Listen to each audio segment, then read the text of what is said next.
boleh disebut tidak lengkap gitu ya. Misalkan contoh nanti ini kan tidak lengkap. Contoh misalkan penyebutan yang tidak lengkap itu contohnya gini.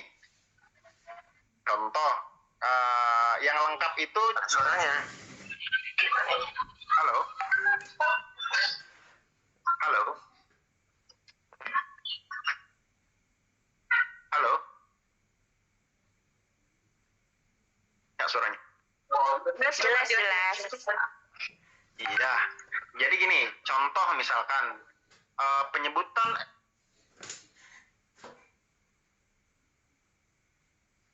port itu lengkap, harus lengkap. Jelaskan Tanjung Priok ada di mana. Ya. Kasih contoh aja nggak apa-apa. Tanjung Priok itu apa yang lengkap ya ini ya? Contoh yang penyebutan yang lengkap gitu ya, contohnya. Contoh lengkap ya. Lengkap itu Tanjung Priok misalkan. Tanjung Priok Port gitu ya. Itu satu. Kalau yang nggak lengkap itu any port in Java misalkan, any port in Kalimantan, any port in tuh boleh. Oke Pak, mungkin saya ulang lagi Pak ya. Mohon maaf kalau agak bingung saya. Bingung ya, belum 45A lagi.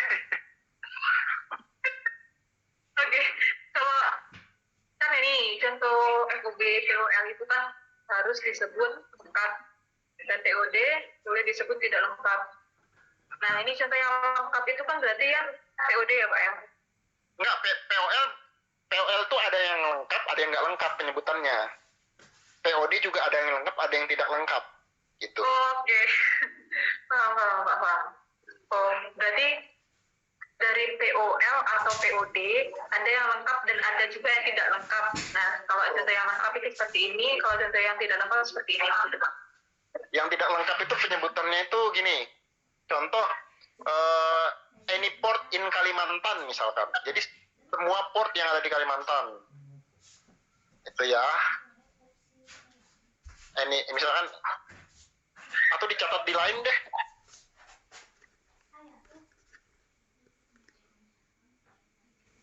Gue kalau udah sampai ngerokok nih udah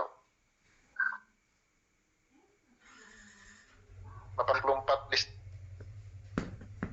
Any seaport in Indonesia boleh.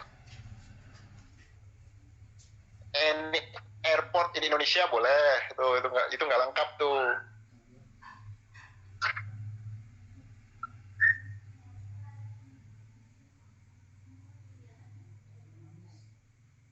Ya.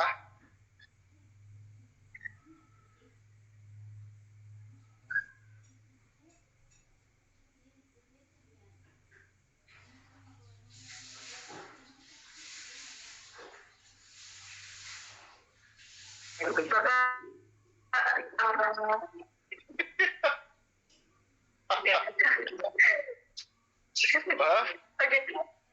Contoh yang tidak lengkap, contohnya satu aja Pak. Any port in Kalimantan, any port in mainland China itu nggak lengkap. Oh, baik. Bangladesh itu nggak lengkap tuh. Any port in Indonesia.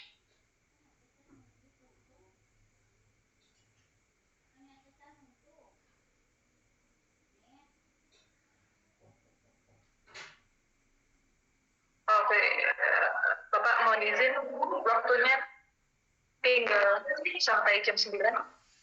Setelah itu Q&A. Iya. Oke, terus oke, itu yang 44 Fanta. Port of discharge sama juga ya. Oke, ingat 44 Fanta pasti port of discharge. Kemudian selanjutnya adalah 44C atau 44 Charlie. 44 Charlie itu penting juga, latest date of shipment. Jadi jangan sampai kita mengirim barang itu melewati latest date of shipment. Itu nggak boleh. Pasti nggak cair nih. Teman-teman yang tidak bisa cairkan uang sementara sudah kirim barang, pasti ada kesalahan di latest date of shipment-nya kah, atau di 45A-nya kah, atau 46A, atau di pasal-pasal lain. Itu makanya kalau ada yang nggak bisa cair, kasih saya ininya, LC-nya kasih ke saya. Kita bisa investigasi lah, ini nggak bisa cair ini gara-gara ini. Jadi jangan bilang bahwa ini bisa dipalsuin dan lain-lain. Oke, jangan mengirim barang lebih dari tanggal di poin ini. Date of shipment-nya itu nggak boleh dari tanggal ini, ya. Oke, nanti dulu tanya. Kemudian 45A, poin yang paling penting juga adalah, jadi 44Nya juga poin penting. Yang penting juga adalah, nggak kalah pentingnya adalah 45A. 45A. Description of good, itu 45 alpha itu penting banget. Karena ini menyangkut dengan spesifikasi teknis dari barang. Contoh ya, ini pasti description of good ya. Misalkan komoditasnya apa? Batu bara misalkan, atau damar batu, atau apa gitu ya. Quantity ini penting. Jadi biasanya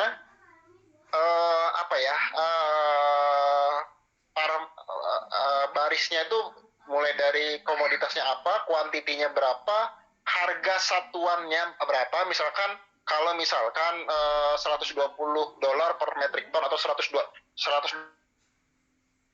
dosis misalkan, itu disebut. Jadi ada komoditas, quantity, unit price, total amount, term. Itu urutannya begitu. Ya, boleh catat komoditas, quantity, unit price, total sama price. Termnya itu disebut gitu. Jadi prosesnya OB, CIF, CFR, ya. Kalau bisa disebut juga di kontrak nomor bla bla bla gitu. Kontraknya apa? Disebut nomor spesifikasi di kontrak nomor bla bla bla, itu supaya mempermudah aja. Oke. Dan dokumen dan pasal yang maha penting selanjutnya adalah 45 sudah clear ya, itu deskripsinya penting. Dan yang maha penting itu ada di 46 alpha, documents required. Itu penting banget teman-teman. Kalau baca LC ini dulu yang dibaca gitu ya. 46 di bawah, kayaknya di bawah. Nah, ini dia. Ini ingat. Apa itu? Oke. Jadi 46 alpha itu adalah pasal yang maha penting buat karena ini kaitannya dengan pencairan LC. Nah, standarnya adalah pasal 46 alpha itu yang pertama adalah signed commercial invoice atau commercial invoice yang sudah ditandatangani. Itu satu. Terus yang kedua adalah certificate of origin. Biasanya itu. Certificate of origin, bill of lading 3. Oke. CI boleh. Ini untuk batu bara nih. Kalau untuk yang komoditas lain-lain itu yang paling penting adalah yang biasa, bukan paling penting, adalah yang pertama commercial invoice 1, yang kedua certificate of origin, yang ketiga bill of lading. Ini bill of ladingnya mana? Itu biasanya 3 itu tadi ya. Sisa kalau ada poin yang kita bingung, ditanyakan ke teman-teman kah, atau ke saya kah, atau ke misalkan contoh kalau di kopi atau di itu ada sertifikat aflatoksin kah, kalau di ini ya. Jadi tiap komunitas itu beda-beda, ada harus fitosanitari dan lain-lain. Itu mungkin Pak Rey boleh dibantu jelaskan lah. Oke, nextnya 46 itu pasal maha penting ya, boleh ditulis deh Mbak Rizka. 46 alpha itu adalah pasal yang maha penting gitu, paling penting lah.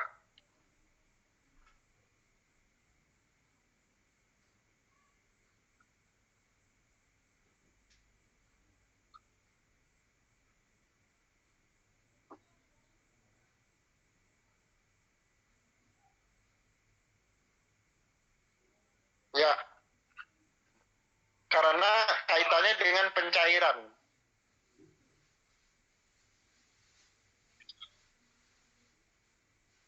karena untuk pencairan LC.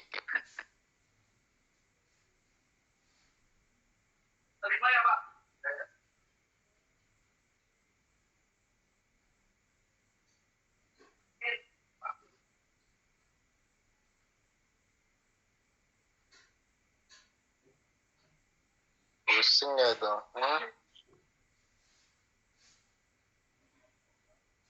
Sudah Bapak? Sudah. Karena dengan kaitannya itu dengan pencairan LC ya. Jadi yang pertama dicek dulu itu dokumen-dokumen itu tadi. BL. Halo. Commercial invoice. Invoice, certificate of origin. Sebenarnya sih ada bill of lading dan lain-lain ya. Ini kok nggak ada bill of lading ya? Draft survei-nya itu mungkin masuk ke bill of lading. Biasanya itu tadi. Jadi certificate ini yang dicek dulu ke dokumen ini. Setelah dokumen ini lengkap baru nanti dilihat isinya. Misalkan contoh certificate of analysis ini nanti acuannya di poin 45A gitu ya. Kalau certificate of origin nggak ada kalau certificate of origin. Mungkin teman-teman BL ada di nomor 2 ya. Oh ya, ini BL ada di nomor 2. Set of original non-negotiable bill of lading gitu ya. Itu biasanya. Oke. Kalau misalkan ada poin-poin yang teman-teman tidak ngerti, tanyain. Jangan pura-pura, oh gue ngerti. Nanti lu nggak bisa cair aja gara-gara kayak gituan. Ada yang nggak ngerti, misalkan certificate of cleanliness itu apa gitu. Tanyain sama bank lah paling nggak, atau sama teman-teman, atau diskusi gitu. Biasanya kalau untuk awal-awal menerima LC bingung nih. Ini poinnya ini apa maksudnya gitu ya. Sebenarnya tuh beneficiary certificate ya Pak Rey, ya ada ya.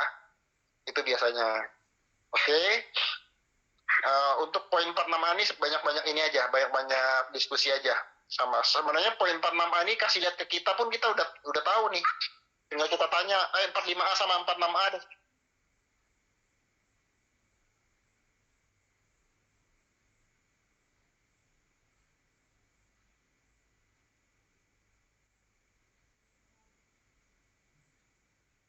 Ya, halo. Ya, jadi 45A, 46A sama 47A kasih lihat aja ke kita. Kita udah tahu. Ini kira-kira resikonya di mana? Atau ada hal-hal yang goreng hati. Masih goreng hati ya. Oke. Terus ke yang 47A, ini standar aja sih sebenarnya. Ini additional condition itu semacam apa ya? Informasi tambahan lah. Nah, yang paling penting ada yang di additional condition itu ada di poin 4. Poin 4 tuh biasakan ini. Tambahkan. Gitu. Third party documents are acceptable. Oke.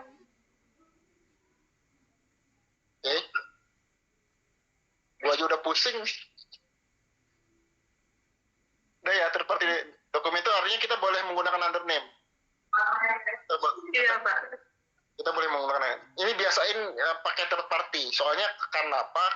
Misalkan kita merasa yakin nih bahwa dokumen PT kita nih nggak ada masalah pada waktu proses pengiriman.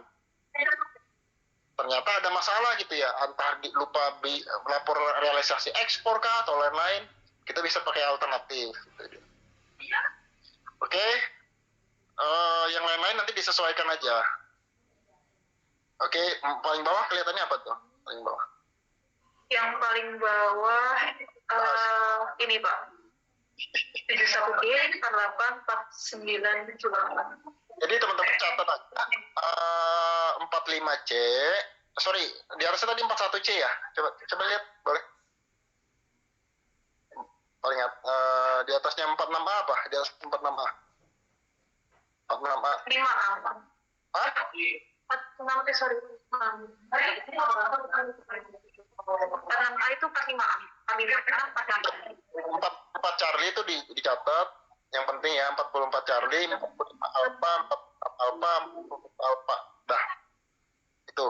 Berarti mulai dari 44C, 45A, 46A, sama 47A. Ya Pak ya? LC ini materi paling pusing tuh. Kalau belajar kita semua belajar. Nggak bisa satu harian. Mungkin jadi udah tahu LC Outside sama LC Usen ya. Mungkin apa dibuka pertanyaan kali. Gue udah migrain juga ikutan. Oke. Untuk materinya berarti sudah ini Mbak ya? Oke. Untuk sekarang mungkin ini dulu materinya, sekarang dibuka pertanyaan untuk teman-teman. Nah, teman-teman yang mau tanya bisa raise hand terlebih dahulu, nanti baru saya tunjuk ya Pak, biar teratur Pak. Ya. Mungkin tiga pertanyaan dulu nih teman-teman. Siapa yang angkat tangan dulu ini? Yang raise hand dulu ini. Udah buka gua. Yuk, yang mau tanya. Raise hand dulu. Oke, ini ada satu Pak. Sebentar. Siapa ini yang raise hand? Pusing. Bu Maya. Bu Maya, oke. Bu Maya, silakan Bu Maya on cam dan juga open mic. Nggak mau dia on cam. Bu Maya. Nggak bisa on cam, guys. Aduh, balar udah belum make up. Nggak apa-apa Bu, Pak. Sesekali gitu Bu. Jangan lantar kepincut semua, malu aku. Oke, yuk. Pak Ron, Yuk. ketimbang aku pening-pening pusing ya, minimal nilai transaksi kalau mau LC itu berapa gitu aja. Belajar LC ntar ternyata dia nilai transaksi cuma 100 juta ya tekor juga kan bayar. 100 juta bisa, tapi bayarnya nggak mau. No. Nah yang bayar biasa mau yang pernah dirimu review LC. Berapa kemarin, Pak Ray? Coba bantu saya, Pak Ray. Pak Ray? Ya, LC sih sejauh ini yang kita pernah terima itu di angka Juta ya? ya angka terendah ya. Tapi kalau yang kemarin itu totally sih 500-600an lupa. Kalau yang kemarin. Tapi kalau yang paling kecil itu 105 juta pernah. 105 ya? Oke. Ya itu yang jawabannya Mbak Maya. Siap, makasih. Biar yang lain tuh tahu gitu loh, jangan ujung-ujung mau LC ternyata transaksi 50 juta, 100 juta, ternyata kan berat dibayar, kecuali kalau bayar mau ya. Biar nggak capek. Ya ada batasan sih biasanya. Siap, makasih tuh. Terima kasih Mbak Maya. Terima kasih Bu Maya. Oke, pertanyaan kedua dari Pak Bejo. Bisa on cam dulu Bapak, biar kita semuanya tahu juga. Pakai di ruangan rahasia ini Bu, nggak bisa on cam, nggak apa-apa ya. Ya, silakan. Minim cahaya, sebenarnya minim cahaya. Terima kasih sebelumnya untuk panitia yang sudah menyelenggarakan acara ini dan Pak Roni selaku Ketua IEC. Mohon maaf Pak, mumpung ada sesi tanya jawab, saya mau menanyakan terkait materi yang sudah disampaikan Pak Roni. Ya. Untuk LC ini itu Apa? Artinya? enggak, bukan dari tipe LC ya Pak. Jadi untuk LC ini kan dikeluarkan oleh buyer nih Pak. Ya. Terus Ya. Dikeluarkan oleh buyer Pak, terus? untuk biaya yang tadi sudah disampaikan kan minimal transaksi sekian, karena memang untuk menggunakan LC ini kan biayanya tidak murah lah, seperti itu Pak. Itu yang sudah dilakukan di lapangan, entah itu dari Pak Roni ataupun Bapak Ibu semua, itu untuk biaya bank di Indonesia sendiri estimasi berapa Pak untuk LC ini Pak? Mohon maaf Pak, karena saya masih pemula Pak. Terima kasih. Terima kasih Bapak. Makasih pertanyaan Pak Bejo. Jadi Pak Bejo nanyain berapa sih biaya untuk proses penerbitan LC ya Pak ya? Benar Pak Roni. Ya. Jadi untuk proses penerbitan LC Pak, nah biasanya nih LC itu biasanya LC itu yang bayar untuk proses penerbitan itu pihak buyer Pak. Jadi kita terima jadi aja. Kita tuh cuma bayar proses presentasi ke bank atau discounting kalau misalkan LC-nya Yusen gitu ya. Gitu. Nilainya macam-macam Pak. Berapa itu kemarin mungkin boleh dibantu Pak Re? LC Bapak Pak Re berapa ininya? Pricing dan nah itu ada nih. Pricing LC dari 0,15 sampai 0,20. Anunya presentasi berapa Pak?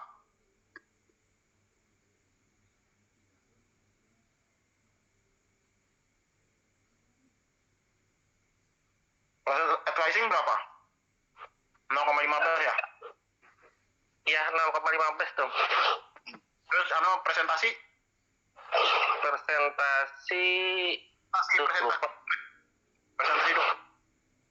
Presentasi dokumen kemarin enggak tuh. Enggak dikenakan. Terus apa lagi biaya-biayanya? Enggak, cuma advice LC aja, advising aja. Tapi Dipoto. Apa tuh? harganya udah cair kan? Udah aman-aman tuh. Buat yang oke. Ayolah kita lah. Oke. Jadi gini Pak, untuk biaya penerbitan biasanya bayar yang bayar. Ya ada untuk penerbitan LC itu harus ada uang di blok sama bank atau jaminan yang ditahan oleh bank ya, untuk bisa menerbitkan LC itu tadi, jadi cukup aman. Untuk biaya-biaya itu untuk proses penerbitan itu tadi pihak bayar yang biasa bayar, ya. Kemudian yang untuk biaya advising, tulisannya tuh kayak gini biasanya. Advisingnya itu antara 0,15 sampai 0, sekian gitu, 0,25 dari nilai LC-nya itu tadi, jadi cukup tinggi juga. Itu komandan. Tapi ada juga yang biaya presentasi, biaya amandemen, biaya diskrepansi itu yang seperti saya sampaikan ini panjang sebenarnya LC ini karena kita bicara biaya aja itu macam-macam ininya dan tiap-tiap bank tuh beda gitu ya. Diskrepansi itu biayanya berapa per kata, per huruf kah? Tuh ada tuh aturan-aturannya. Mungkin ini aja cukup kali ya menjawab pertanyaan mengenai biaya itu tadi. Next mungkin. Baik, Pak Ani. Pak Roni, terima kasih. Oke, terima kasih Pak Pujo. Untuk selanjutnya bisa ini dari perusahaan Indokoko.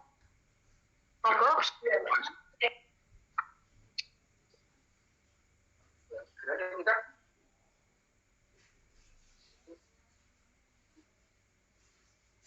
Yang ada fokusnya. Halo, Pak siapa tadi? Ya. Saya Pak Usan dari Regional Sulma, Pak. Oh baik. Nah, saya ini setim dengan Pak Ismail. Pak Ismail Anaugi. Iya. Oh, Ya, siap. ini Pak. Saya ada 2 pertanyaan terkait masalah LC-nya. Ini saya bacakan, saya sampaikan pertanyaannya sekaligus atau satu persatu, Pak. Satu aja. Oke, Pak. Boleh nggak, Pak? Ya, silakan. Jadi yang pertama itu Pak, kalau ini semisal kami kan ada rencana pengiriman, nah untuk pengirimannya ini kami menggunakan undername Pak, dengan sistem pembayarannya LC. Nah untuk penerima dananya, apakah bisa perusahaan kami atau perusahaan undername-nya? Dan untuk dokumen yang dilampirkan nanti yang ke banknya, apakah dokumen perusahaan kami atau dokumen undername seperti misal packing list-nya atau invoice-nya? Oke, pertanyaan saya jawab dulu Pak ya. Apakah bisa menggunakan undername dalam transaksi LC? Bisa Pak. Jadi penerima LC nanti adalah pihak Bapak ya. Tapi coba dibaca 47A itu Pak. 47A. Nanti seluruh dokumen, kan dokumen itu kan ada, tadi yang saya sebutkan kan commercial invoice, packing list, commercial invoice, bill of lading, certificate of origin. Certificate of origin. Iya. Ya ini ya. Ya. Iya. Ya ini kan. Nah, nanti di 47A itu saya sudah sampaikan tadi bahwa third party documents are acceptable except commercial invoice and draft. Ya. Jadi nanti yang tiga ini tadi commercial invoice, bill of lading sama certificate of origin kan. Commercial invoice-nya punya Bapak dari perusahaannya Bapak nih. Misalkan apa tadi? Commercial invoice-nya ini dari perusahaan Bapak yang nerima LC, Pak. Ya. Iya. Nanti yang bill of lading-nya itu dari perusahaan under name-nya. Dan COO dari perusahaan under name-nya, Pak. Gitu. Caranya tuh gitu. Nanti Bapak kan nanti perusahaan sama bank nih. Ini Iya. dokumennya silakan di ini gitu. Tapi disiapkan juga commercial invoice dari ininya juga siapa? Under name-nya. Under name-nya untuk mungkin submit ke dokumen-dokumen yang lain, PMBK atau apa gitu. Siapin aja. Jadi bisa nih, ceritain Pak, dokumen yang untuk comply ke kaitannya dengan perizinan mengeluarkan barang dengan dokumen yang akan disubmit untuk pencairan itu dipisahin. Gitu. Oke. Tapi itu begitu-begitu aja dia. Berarti untuk dokumennya itu yang pakai perusahaan kami itu pakai untuk invoice saja Pak. Invoice aja biar. Untuk BL sama COO-nya atas nama perusahaan under name-nya bisa. Ya, bisa. Tapi di state ya, jangan nggak di state. Disebut dulu yang di ininya. Yang di 47A-nya itu disebut third party document are acceptable except draft.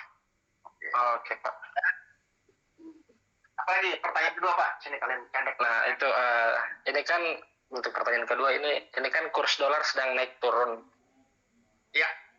Nah misal kita transaksi dengan pakai dolar, nah bisa tidak itu kalau kursnya dikunci itu Pak? Artinya misal pada saat kita transaksi kontraknya itu harga kurs rupiahnya itu ke dolar 15.500. Nah pada saat pencairan mungkin kurs rupiahnya menguat jadi 15.000.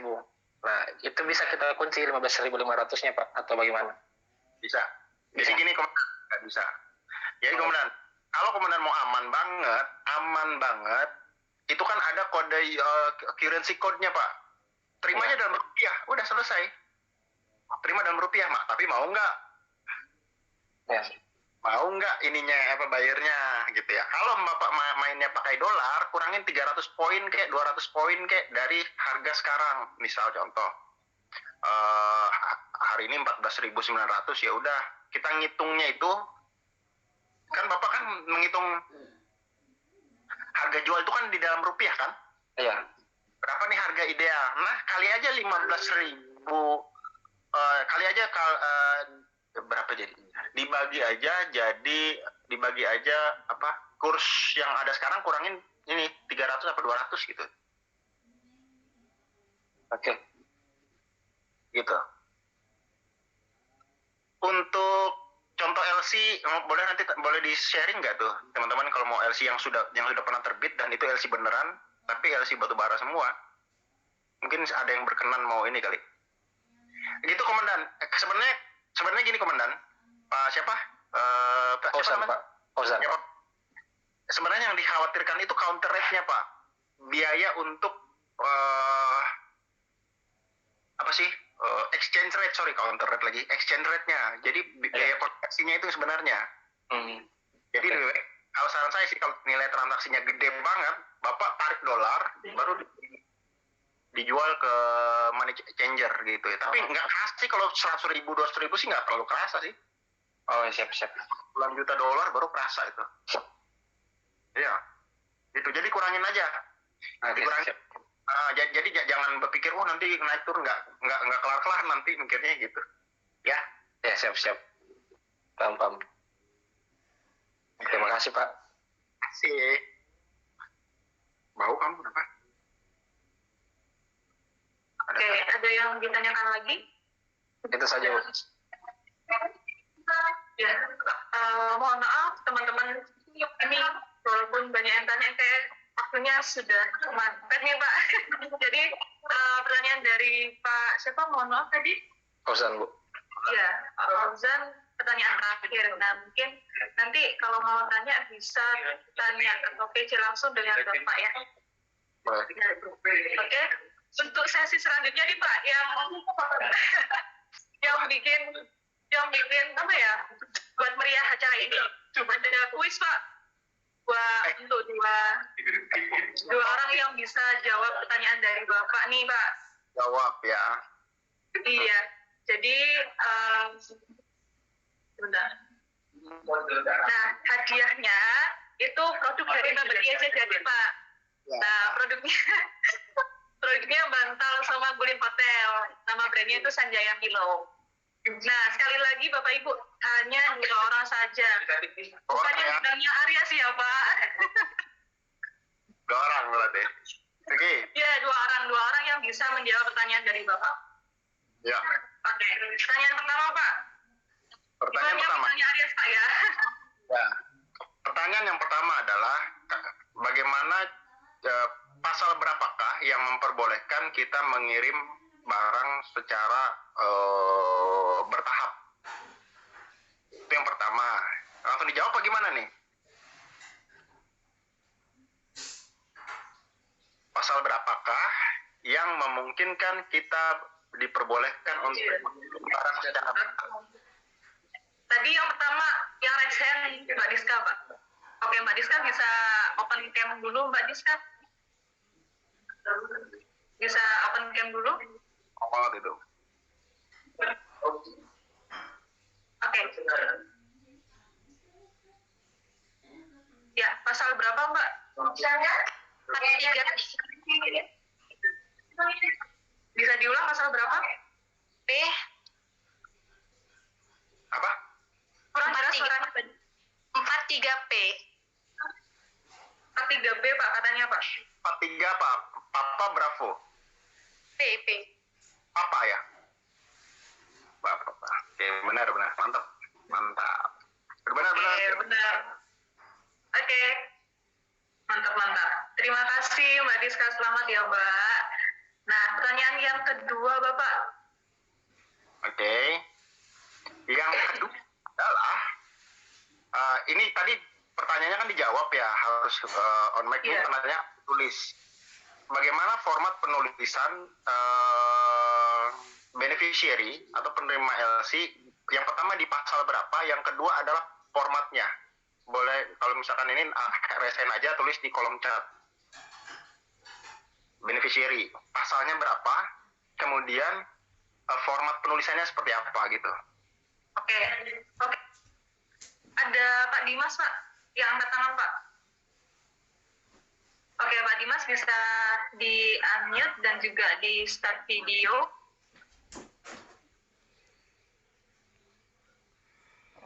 Pak Dimas? Iya. Ya. Untuk